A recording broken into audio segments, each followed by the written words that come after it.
So in this Tangerine Bank tutorial video, I am going to be showing you how to open up a tax-free savings account or a TFSA here on Tangerine Bank.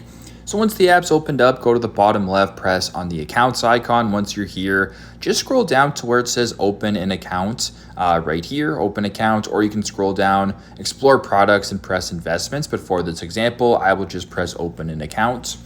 Once you're on this page, you can go to the top search bar, search up tax-free savings account, or you can slide this top bar to the right to where it says investing. Then you can just scroll down a little bit here to where it says tax-free investment account. Go ahead and select that.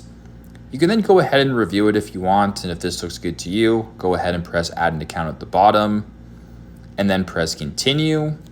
And then once you're here, you can review the product, press continue. Then you're going to go ahead and be prompted with a bunch of different questions, and etc. Just follow that and you'll be able to open up the TFSA that way. So pretty simple, pretty straightforward. That's how you guys can open a tax-free savings account here on Tangerine Bank. Thanks again for watching and hope this helps.